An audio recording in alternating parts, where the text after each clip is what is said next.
कुर्बानी दे दूंगा, ये शब्द बोलने वाला ये बांग्लादेशी आखिरकार दिल्ली से दबोच लिया गया।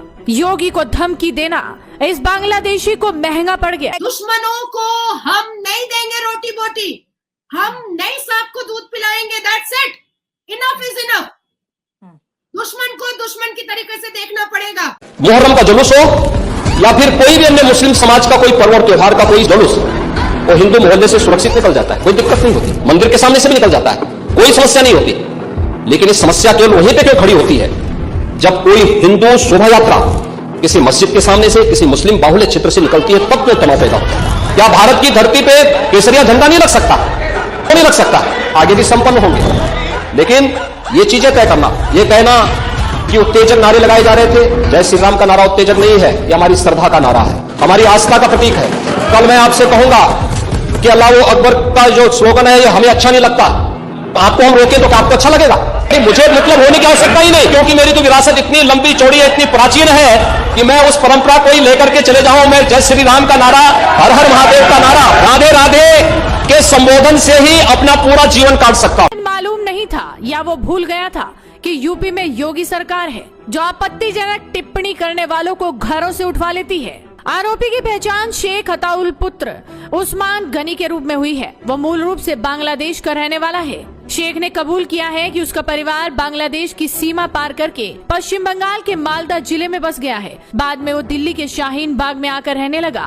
करीब 40 साल के शेख अताउल के कब्जे से एक तमंचा, 315 बोर, जिंदा कारतूस, एक चाकू और आपत्तिजनक दस्तावेज, मोबाइल फोन बरामद किया गया है। उन्हें कोई पता नहीं है कि भारत क्या चीज है, हमने भारत के साथ किस तरह डील करना है, हमें बनाने के लिए भारत ने क्या किया था, हमारे कितने महाजरीन भारत के अंदर बैठे हैं, ये डॉक्टर यूनुस साहब को कोई अंदाजा नहीं इस चीज का। खाते हम लोग यहाँ खुलेआम भैंस का गोश्त खा रहे हम लोग। और किस किस से खाते हैं? खुलेआम अजान चल रहा, माइक का लाउड स्पीकर तो नहीं उतार रहा दिल्ली में, नहीं पड़ता है, नहीं उतार। चल जाओ योगी के सुअर के जना के पास, हाँ? वो जो बदखूम है ना योगी, कौन?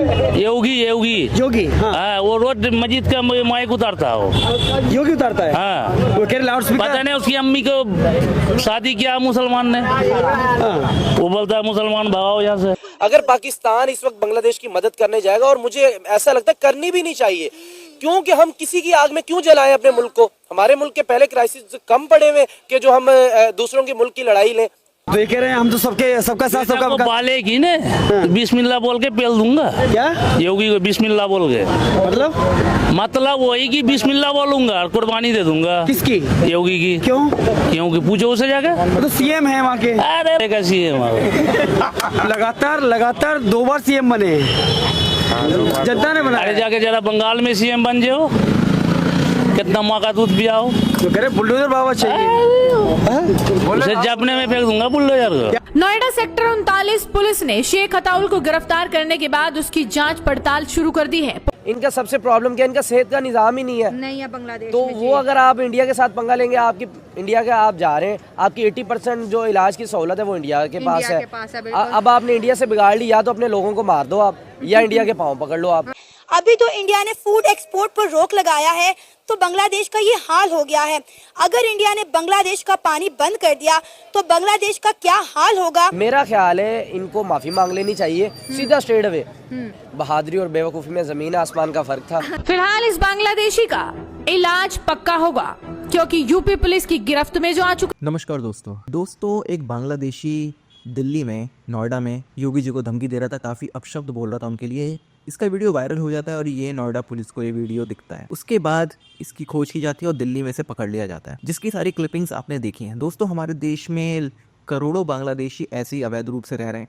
ये अक्सर ट्रैफिक सिग्नल्स पे और इधर उधर दिखते हैं, जहाँ ये कब्जा कर लेते हैं। दिल्ली एनसीआर में तो बहुत ज़्यादा है। फ्लाईओवर के नीचे बांग्लादेशियों ने कब्जा किया और वहीं पर ये रह रहे हैं, सब कुछ वहीं कर रहे हैं। कई जगह ये अवैध रूप से काम करते हुए दिखते हैं और कई जगह ये चोरी चकारी और सारे ये काम भी करते हैं। अगर आपको ऐसे संदिग्ध लोग मिले, इनकी कोई मदद मत कीजिए। कई बार लोग तरस खा के इन्हें पैसे दे देते हैं, खाना दे देते हैं। ऐसे लोगों की कोई मदद मत कीजिए। ये सब अवैध रूप से भारत में रह रहे हैं। इनमें से ज्यादातर बांग्लादेशी और रोहिंग्या हैं। दिल्ली एनसीआर में इनका बहुत बड़ा नेटवर्क फैल चुका है और हमारी ये जिम्मेदारी कि हम अपने आसपास नजर रखें कि क्या चल रहा है। अगर आपको ऐसे संदिग्ध लोग मिलते हैं, दिखते हैं, तो उनकी मदद मत कीजिए, उन्हें कोई पैसा खाना वाना मत दीजिए। हम इन्हें मदद करेंगे और ये यहाँ रह के यहीं पर ही हमारे ही साथ अपराध करेंगे। आप इस बात को समझिए कि जिसकी मदद की जा रही है वो मदद करने लायक है या नहीं, इस बात को देखना, इसे समझना बहुत जरूरी है। आप इस सब के बारे में क्या सोचते हैं? क्या आपने भी दिल्ली में कहीं पर इस तरह के संदिग्ध लोग देखे हैं जो कि अवैध रूप से बांग्लादेशी या रोहिंग्या है? अगर हाँ तो कमेंट बॉक्स में जरूर लिखिए। ये वीडियो आपको अच्छा लगे तो लाइक करें, शेयर करें, चैनल को सब्सक्राइब करना ना भूलें। आइए आगे बढ़ते हैं इस वीडियो में। कंट्री का उन्होंने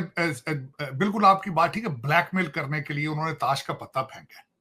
इसके अलावा इसकी सूरतें, इसके बारे में कुछ, और फिर साथ ही उसमें वो कहते हैं कि ये पॉसिबल नहीं है, भारत और पाकिस्तान के रिलेशनशिप की वजह से सार्क आगे ग्रो ही नहीं कर पाया। डॉक्टर यूनुस साहब बड़े पढ़े लिखे बंदे हैं, मेरे ख्याल में तो पूछना चाहिए कि सार्क कंट्रीज के हालात क्या है, जरा देखें तो सही, जरा गिन के वो जो 7 कंट्री हैं उनके इकोनॉमिक हालात देखें, पॉलिटिकल स्टेबिलिटी देखें, और फिर उसके बाद बताएंगे ये 7 कंट्री दुनिया को क्या दे सकते हैं, क्या ले सकते हैं। ये बहुत बड़ा क्वेश्चन है। उनमें से ज्यादातर कंट्रीज के अंदर जो चीजें कॉमन है, यहां तो लूली लंगड़ी डेमोक्रेसी है, करप्शन उन पे सारे 7 कंट्रीज में टॉप पर है, और कुछ कंट्रीज के अंदर दहशतगर्दी है। इन सर्कमस्टांसेस में पहले अपना, अब कहते हैं अपना बैक होम करें, अपने गिरेबान में झांकें और फिर कोई ना कोई ऑर्गेनाइजेशन बनाने की कोशिश करें। उन्होंने, डॉक्टर यूनुस साहब को चाहिए सबसे पहले तो अगर रिफॉर्म करनी है तो रिफॉर्म जल्दी से जल्दी करके इलेक्शन की तरफ जाएं, और सबसे बड़ा वहां पे जो उनका कॉटन का बिजनेस था वो तो भारत जा रहा है। इन्फ्लेशन अगले दिन उसकी रिपोर्ट आई है 11.8% बढ़ गया।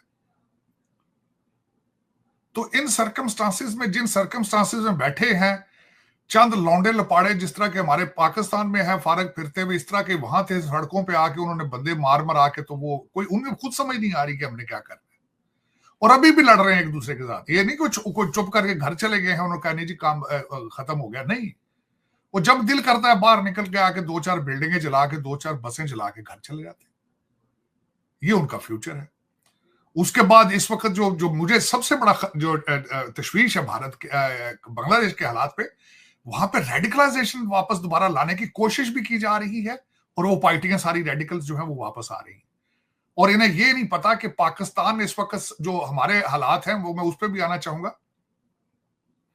कि हमारे पाकिस्तान के हालात जो हैं वो रेडिकलाइजेशन और दहशतगर्दी ने कैसे कर दी है। ये इनको चाहिए सीखें।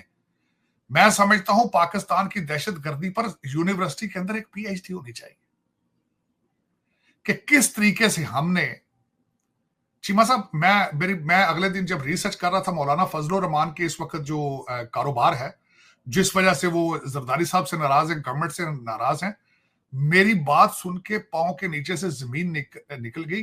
मौलाना फजलुर रहमान साहब के पास 24,000 मदरसे हैं, उनके मालिक हैं, 24,000 मदरसे, 18,000 मस्जिद जो मदरसे हैं वो दूसरे सब लोगों के हैं, जो दूसरा पाकिस्तान में सारे मौलवी बैठे हैं। 24,000 मदरसे इनके साथ अटैच है, मौलाना फजलुर रहमान। और सबसे बड़ी इसमें बात बताना चाहूंगा, 1839 के अंदर ये ब्रिटिश लोगों ने कानून बनाया था कि ये यहां पे सिर्फ इस्लाम की तालीम देते हैं, इनको रेगुलर इंस्टीट्यूशन इनको हम रिकॉग्नाइज ही नहीं करेंगे। और वो कैसे करें? ना आप उनको इंग्लिश पढ़ा रहे हैं, ना मैथ पढ़ा रहे हैं। दुश्मनों को हम नहीं देंगे रोटी बोटी, हम नहीं सांप को दूध पिलाएंगे, that's it, enough is enough. दुश्मन को दुश्मन की तरीके से देखना पड़ेगा। एक मजहब वाले ला इलाहा पढ़ करके हिंदू पुरुषों को जिंदा जला रहे हैं, एक मजहब वाले ला इलाहा पढ़ करके हिंदुओं की भगवान की प्रतिमा को तोड़ रहे हैं, एक तरफ मजहब वाले ला इलाहा पढ़ करके मंदिरों को तोड़ रहे हैं, संतों और महंतों को मार रहे हैं, बेटियों को बेआबरू बेइज्जत कर रहे हैं। किसको खुश करने के लिए? अगर पाकिस्तान इस वक्त बांग्लादेश की मदद करने जाएगा, और मुझे ऐसा लगता है करनी भी नहीं चाहिए, क्योंकि हम किसी की आग में क्यों जलाएं अपने मुल्क को। हमारे मुल्क के पहले क्राइसिस कम पड़े हुए कि जो हम दूसरों के मुल्क की लड़ाई लें। हमने पहले कुछ सीखा नहीं है। अगर हम बांग्लादेश की अभी हेल्प करते हैं तो हमें ये सोचना चाहिए, हमें जो गलतियां की हमें उससे